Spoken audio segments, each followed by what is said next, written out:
मोदी सरकार का दरअसल विस्तार हो रहा है, कैबिनेट का एक्सटेंशन किया जा रहा है। विस्तार भी ऐसा वैसा नहीं है, 20 से ज्यादा नए चेहरों को मंत्रिमंडल में जगह मिलने के आसार हैं। आज तक के सूत्रों के हवाले से जानकारी मिली है कि कैबिनेट का संभावित विस्तार 8 जुलाई यानी कि गुरुवार को सुबह 10:30 बजे किया जाएगा। बीजेपी अध्यक्ष जेपी नड्डा हिमाचल से आज ही दिल्ली लौट रहे हैं। नड्डा और संगठन महासचिव बीएल संतोष संभावित मंत्रियों के साथ बैठक करेंगे। जिनकी छुट्टी होगी उन्हें भी एक एक करके बुलाया जाएगा और फैसले की जानकारी दी जाएगी।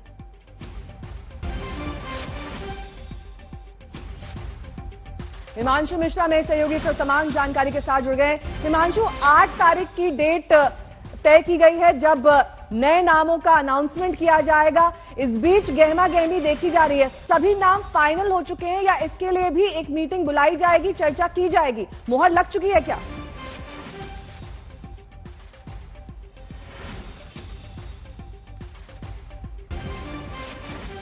हिमांशु, आपको मेरी आवाज मिल रही है?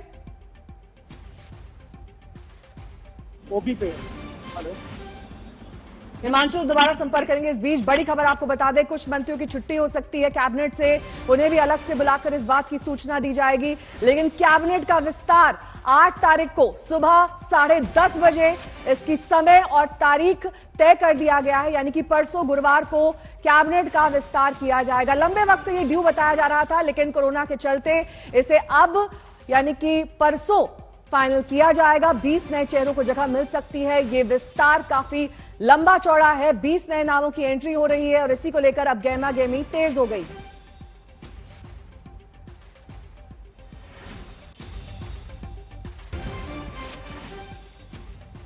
तो हिमांशु के पास आपको लिए चलेंगे, ताजा जानकारी उनसे लेंगे, लेकिन इस बीच इस रिपोर्ट के जरिए जानिए कि कौन से वो संभावित चेहरे हैं जिन्हें मंत्रिमंडल विस्तार में जगह मिल सकती है। ईश्वर की शपथ लेता हूं कि मैं विधि द्वारा स्थापित भारत के संविधान के प्रति सच्ची श्रद्धा और निष्ठा रखूंगा।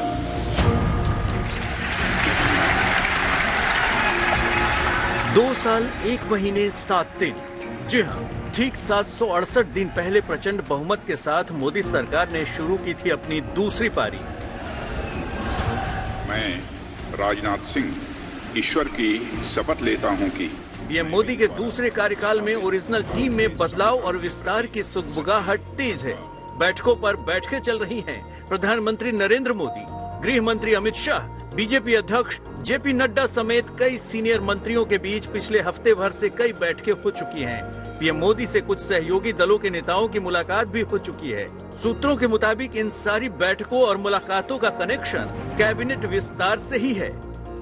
लिहाजा मंत्रिमंडल की रूपरेखा को अंतिम रूप देने के लिए हिमाचल से बीजेपी अध्यक्ष जेपी नड्डा थोड़ी देर में दिल्ली लौट रहे हैं। अगर मंत्रिमंडल का विस्तार होता है तो मई 2019 में प्रधानमंत्री के तौर पर दूसरी पारी शुरू करने के बाद मंत्रिपरिषद का ये पहला विस्तार होगा और आज तक को मिली जानकारी के मुताबिक ये विस्तार छोटा नहीं बल्कि बड़ा होगा। कैसा बड़ा होगा जरा बिंदुवार समझ लीजिए। सूत्रों के मुताबिक इस विस्तार की 5 बड़ी बातें ये हैं। नंबर 1, मंत्रिमंडल में 20 से ज्यादा नए चेहरे शामिल हो सकते हैं। नंबर 2, कुछ मंत्रियों के विभागों में फेरबदल मुमकिन है तो कुछ मंत्रियों की छुट्टी भी हो सकती है। नंबर 3, सूत्रों के मुताबिक मंत्रिमंडल में यूपी को तवज्जो मिल सकता है क्योंकि अगले साल वहां चुनाव है। इसी तरह महाराष्ट्र, पश्चिम बंगाल और बिहार का प्रतिनिधित्व बढ़ सकता है। नंबर 4, यूपी से अपना दल और निषाद पार्टी को प्रतिनिधित्व मिल सकता है। नंबर 5, बिहार से जेडीयू और एलजेपी पारस धड़े की मंत्रिमंडल में एंट्री हो सकती है। मोदी मंत्रिमंडल में विस्तार की अटकलों के बीच नजरें तो कई चेहरों पर है, लेकिन सबसे ज्यादा चर्चा कांग्रेस से बीजेपी में आए ज्योतिरादित्य सिंधिया पर है। ज्योतिरादित्य आज महाकाल का आशीर्वाद लेने उज्जैन में थे। एमपी का दौरा अधूरा छोड़कर वो दिल्ली लौट रहे हैं। राज्यसभा सांसद वो बने, लेकिन अब जब कैबिनेट विस्तार हो रहा है तो ज्योतिरादित्य सिंधिया को कैबिनेट में जगह मिलने वाली है। ये सब हम सब जानते हैं, तय है, क्योंकि उन्होंने एक बहुत बड़ा काम किया था जब वो कांग्रेस से बीजेपी में शामिल हुए थे और उसमें उन्होंने मध्य प्रदेश में उनके समर्थक विधायकों ने लगभग 26 समर्थक विधायक जो हैं कांग्रेस छोड़कर बीजेपी में शामिल हुए थे और बीजेपी की सरकार बनी थी उस कारण। तो उसका उनको अवार्ड तो जरूर मिलेगा, इसमें तो कोई दो राय नहीं है। लेकिन सर्बानंद सोनोवाल वो भी दिल्ली आ रहे हैं, नारायण राणे दिल्ली आ रहे हैं, पशुपति पारस दिल्ली आ चुके हैं। कल देर रात उनको बोला गया कि वो दिल्ली में रहे।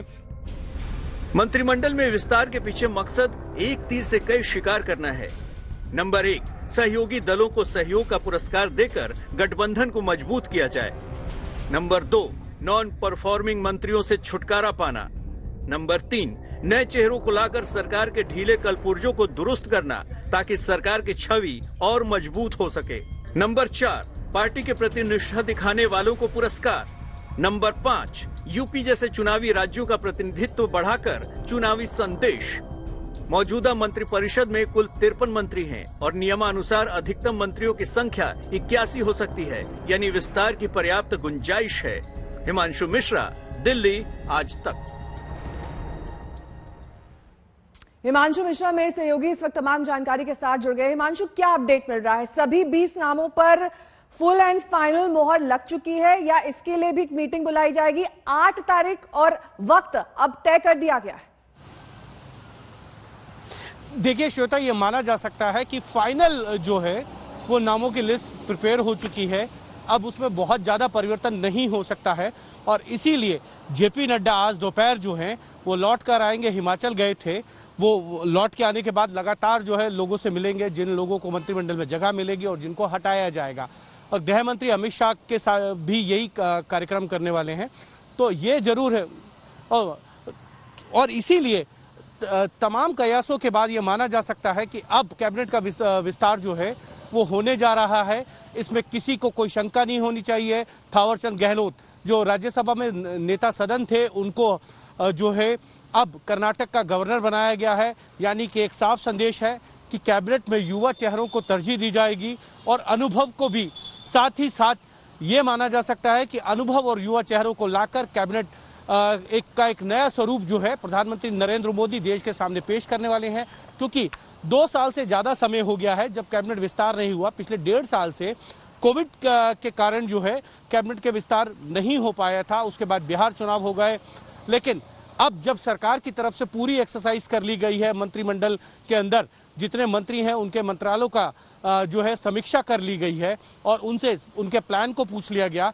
अब ये तय है कि अगले 1 से 2 दिन में जो है कैबिनेट का विस्तार होगा, लेकिन कौन मंत्री जो है वो ड्रॉप किए जाएंगे इसकी सूची अभी तक किसी के पास नहीं है। कुछ नए चेहरे जैसे ज्योतिरादित्य सिंधिया, सर्बानंद सोनोवाल, नारायण राणे, अनुप्रिया पटेल, पशुपति पारस, ये कैबिनेट में शामिल तो हो सकते हैं, लेकिन छुट्टी किसकी होगी ये अभी किसी के पास कोई जानकारी नहीं है। ये पूरी रिपोर्ट जो है प्रधानमंत्री नरेंद्र मोदी के पास है।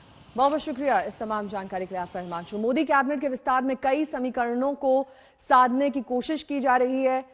नए नाम, संभावित चेहरे, वो लिस्ट, वो सूची अब तैयार कर ली गई है जिसमें युवा चेहरों को तरजीह दी जाएगी।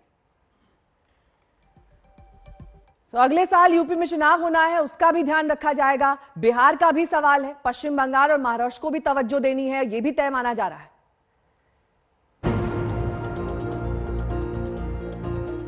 करीब महीने भर पुरानी तस्वीर है।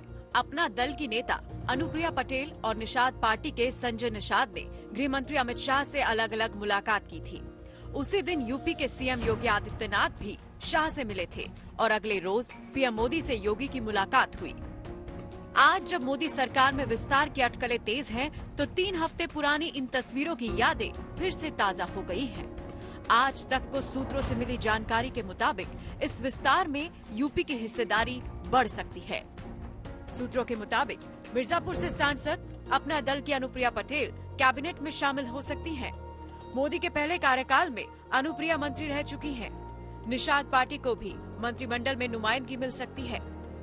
दरअसल यूपी में अगले साल विधानसभा चुनाव है। 2017 विधानसभा और 2019 लोकसभा चुनाव में यूपी की सियासत में काफी बदलाव हो चुके हैं। यूपी पंचायत चुनाव में समाजवादी पार्टी का बढ़िया प्रदर्शन इसकी तस्दीक करता है। माना जा रहा है कि पिछले कुछ सालों में यूपी में वोटों का जातीय समीकरण बदला है और पीएम मोदी इसे दुरुस्त करने की कोशिश कर रहे हैं। सूत्रों के मुताबिक इसीलिए यूपी से मंत्रिमंडल में ओबीसी, एमबीसी और दलित समुदाय का कोटा बढ़ाने की योजना है। अपना दल और निषाद पार्टी की संभावित एंट्री इसी मिशन का हिस्सा है। हालांकि सूत्रों का ये भी कहना है कि जातिगत समीकरण को साधने के लिए ब्राह्मण समुदाय से भी किसी नेता की मंत्रिमंडल में एंट्री हो सकती है। अनुप्रिया और निषाद की एंट्री इस मायने में अहम है कि सरकार में सहयोगी दलों की कमी पूरी हो जाएगी। मोदी सरकार में इस वक्त केंद्रीय सामाजिक न्याय एवं अधिकारिता राज्य मंत्री के रूप में रिपब्लिकन पार्टी ऑफ इंडिया के चीफ रामदास आठवले ऐसे अकेले मंत्री हैं जो गैर बीजेपी दल के हैं।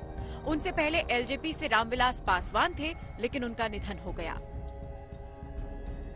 पासवान के निधन के बाद मोदी कैबिनेट से एलजेपी की खत्म हुई हिस्सेदारी फिर भरी जाएगी, लेकिन इसकी जगह उनके भाई पशुपति पारस को मिल सकती है। पिछले दिनों पार्टी के 5 सांसदों के साथ पारस एलजेपी का अपना धड़ा बना चुके हैं। इस धड़े को लोकसभा अध्यक्ष भी अपनी मान्यता दे चुके हैं। इस बार मोदी सरकार में जेडीयू को भी जगह मिलेगी। सूत्रों के मुताबिक मोदी मंत्रिमंडल में जेडीयू को 2 सीट मिल सकती है। 2019 में जेडीयू को सिर्फ 1 सीट की पेशकश की गई थी, लेकिन जेडीयू ने इस पेशकश को ठुकरा दिया था। संभावित मंत्रियों में राजीव रंजन सिंह का नाम जेडीयू कोटे में सामने आ रहा है। बिहार से पूर्व डिप्टी सीएम सुशील मोदी का नाम भी रेस में है। बिहार चुनाव के बाद उन्हें दिल्ली शिफ्ट किया गया है। यूपी बिहार के अलावा पश्चिम बंगाल और महाराष्ट्र बाकी 2 राज्य हैं जहां बीजेपी का फोकस है। शिवसेना के झटके की वजह से बीजेपी को महाराष्ट्र की सत्ता से बेदखल होना पड़ा था, जबकि पश्चिम बंगाल में सरकार बनाने का सपना अधूरा रह गया। मंत्रिमंडल में इन राज्यों को अहमियत देने से ये संदेश जाएगा कि बीजेपी की नजर में इनका महत्व बना हुआ है। दिल्ली से हिमांशु मिश्रा और राहुल श्रीवास्तव के साथ आज तक ब्यूरो। तो आपने देखा किस तरीके से कैबिनेट विस्तार की खबर आते ही नामों पर अटकलें शुरू हो गई। सूत्रों के हवाले से कई नेताओं को दिल्ली से बुलावा आ चुका है। कांग्रेस से बीजेपी में शामिल होने वाले ज्योतिरादित्य सिंधिया, असम के पूर्व सीएम सर्बानंद सोनोवाल शाम तक दिल्ली पहुंचने वाले।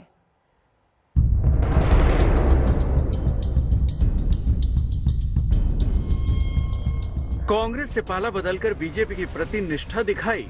क्या उसके पुरस्कार का वक्त आ गया है?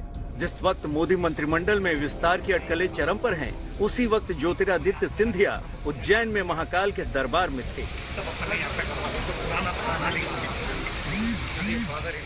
महाकाल के दरबार में ज्योतिरादित्य ने पूजा और आरती की।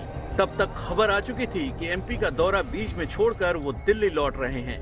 तय कार्यक्रम के मुताबिक सिंधिया को आज देवास और इंदौर जाना था और कल सुबह दिल्ली रवाना होना था, लेकिन अचानक से सिंधिया ने देवास इंदौर दौरा रद्द करते हुए सीधे दिल्ली जाना तय किया। अटकलें तेज हैं कि उनके दिल्ली लौटने का सीधा रिश्ता मंत्रिमंडल विस्तार से है। हालांकि मीडिया से बातचीत में उन्होंने ऐसा कुछ भी नहीं कहा। दिल्ली से बुलावा आ गया है सर, कितनी बजे निकलना है और क्या यहाँ से मैं जा रहा हूँ कई जगह श्रद्धांजलि अर्पित करने के लिए। फिर बीजेपी कार्यालय भी मैं जा रहा हूँ, 2-3 लोगों के यहाँ भी जा रहा हूँ और ऐसा ही विस्तृत दौरा है। ज्योतिरादित्य सिंधिया यूपी सरकार में ऊर्जा मंत्रालय संभाल चुके हैं। अगर उन्हें मोदी सरकार में जगह मिली तो ये कांग्रेस से पाला बदलने के लिए दूसरा पुरस्कार होगा। इससे पहले वो बीजेपी में आने के बाद राज्यसभा सांसद बनाए गए थे। कांग्रेस से चुनाव लड़ते हुए वो अपने ही गढ़ गुना में लोकसभा चुनाव हार गए थे। मंत्रिमंडल विस्तार में निगाहें असम के पूर्व सीएम सर्बानंद सोनोवाल पर भी होगी। सोनोवाल ने हेमंत विश्व शर्मा के लिए असम के सीएम की कुर्सी छोड़ी थी। माना जा रहा है कि मोदी कैबिनेट में उन्हें जगह मिलेगी। असम का सीएम बनने से पहले मोदी सरकार में वे मंत्री थे। खबर है कि सोनोवाल को भी दिल्ली बुलाया गया है। सर्बानंद सोनोवाल के अलावा महाराष्ट्र के नारायण राणे, पश्चिम बंगाल के शांतनु ठाकुर को भी दिल्ली बुलाया गया है। मतलब साफ है कि ये सभी मंत्री बनने की रेस में हैं। इनके अलावा पीलीभीत के सांसद वरुण गांधी के नाम पर भी अटकलें जोरों पर हैं। मंत्रिमंडल में विस्तार का एक मकसद उन मंत्रियों के कंधों से बोझ को कम करना है जिनके पास एक से ज्यादा मंत्रालय हैं। इन मंत्रियों में शामिल हैं नरेंद्र सिंह तोमर, जिनके पास 4 मंत्रालय हैं। जितेंद्र सिंह के पास भी 4 महकमे हैं। रविशंकर प्रसाद के पास 3 मंत्रालय हैं। हर्षवर्धन और पीयूष गोयल के पास 3 मंत्रालय हैं। प्रकाश जावड़ेकर और प्रहलाद जोशी के पास भी 3-3 मंत्रालय हैं।